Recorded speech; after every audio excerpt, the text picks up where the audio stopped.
West Indies نے پاکستان کو دوسرے ٹیسٹ میں شکست دے دی۔ ہدف کے تعاقب میں پاکستان کی پوری ٹیم 133 رنز پر ڈھیر۔ بابر اعظم 31 رنز کے ساتھ نمایاں، محمد رضوان 25، کامران غلام 19 رنز پر ہمت ہار بیٹھے۔ سلمان علی آغا 15 رنز کا اضافہ کر سکے۔ پاکستان کی طرف سے دوسری اننگز کا آغاز بھی مایوس کن رہا۔ شان مسعود اور محمد حریرہ 2 رنز بنا کر آؤٹ۔ بابر اعظم نے 31 رنز بنائے جبکہ کامران غلام 19 رنز بنا پائے۔ 2 ٹیسٹ میچز کی سیریز 1-1 سے برابر۔ ویسٹ انڈیز نے 35 سال بعد پاکستانی سرزمین پر ٹیسٹ میچ جیتا۔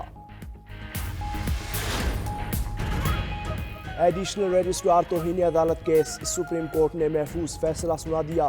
عدالت نے کمیٹیز کے اختیار پر فل کورٹ تشکیل دینے کے لیے فائل چیف جسٹس کو بھیج دی۔ سپریم کورٹ نے ایڈیشنل رجسٹرار کو جاری شوکاز نوٹس واپس لے لیا۔ فیصلے میں کہا گیا کہ ایڈیشنل رجسٹرار نے جان بوجھ کر توہین عدالت نہیں کی۔ ایڈیشنل رجسٹرار کے عمل سے کسی فریق کو نقصان نہیں پہنچا۔ ریگولر اور آئینی بینچز کی کمیٹی کے پاس جوڈیشل آرڈر ختم کرنے کا دائرہ اختیار نہیں تھا۔ فل کورٹ تشکیل دے کر معاملہ اس کے سامنے رکھا جائے۔ دائرہ اختیار سے متعلق مرکزی کیس فروری کے پہلے ہفتے میں مقرر کیا جائے۔ کمیٹی کو فل کورٹ کی تشکیل کا معاملہ نہیں بھیج رہے۔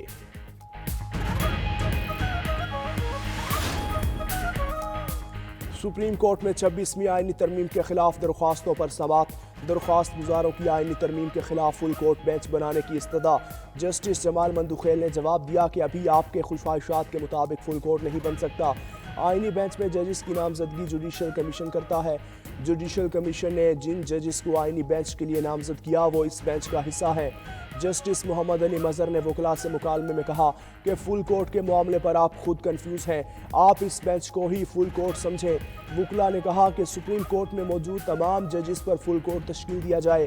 جسٹس محمد علی مظہر نے کہا آپ آپس میں تو فائنل کر لیں کہ کرنا کیا ہے، اگر فل کورٹ بن گیا تو پھر آپ نیا اعتراض کر دیں گے۔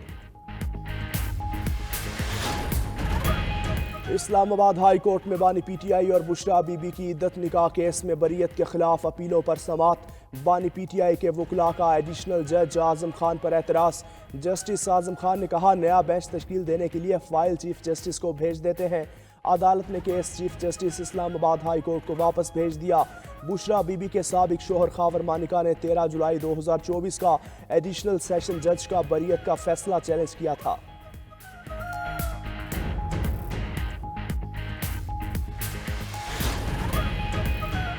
سندھ ہائی کورٹ میں لاپتہ افراد کی بازیابی سے متعلق درخواستوں کی سماعت۔ شہری واجد حسین 2018 سے لاپتہ ہے، اب تک کیا کارروائی ہوئی؟ عدالت کا تفتیشی آفیسر سے استفسار۔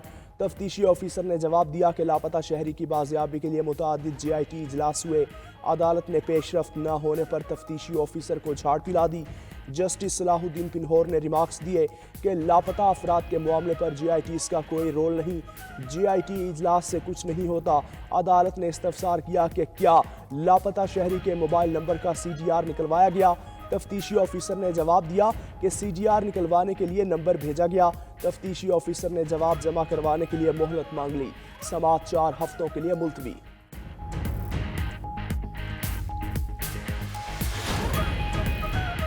اپوزیشن لیڈر عمر ایوب نے کہا کمیشن بنائے بغیر حکومت کے ساتھ مذاکرات نہیں ہو سکتے۔ پاکستان میں اس وقت جمہوریت نہیں۔ 26ویں ترمیم پر ججز بھی بول رہے ہیں۔ پیکا ایکٹ میں ترمیم آزادی اظہار پر پابندی لگانا ہے۔ یہ ایکٹ یہ صحافیوں کے گلے کا پھندا ہے۔ بارڈر پر حالات خراب، معاشی حالت بھی ٹھیک نہیں۔ عمر ایوب نے پارٹی میں اختلافات کی بھی تردید کر دی۔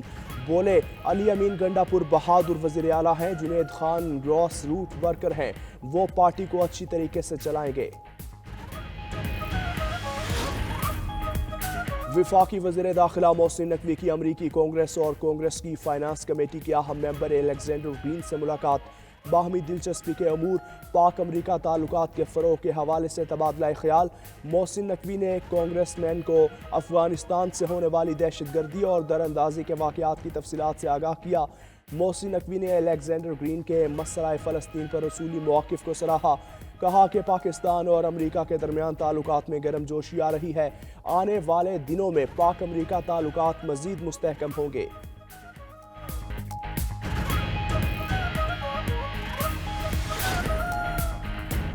ملتان میں انڈسٹریل اسٹیٹ کے قریب ایل پی جی سے بھرا کنٹینر دھماکے سے پھٹ گیا۔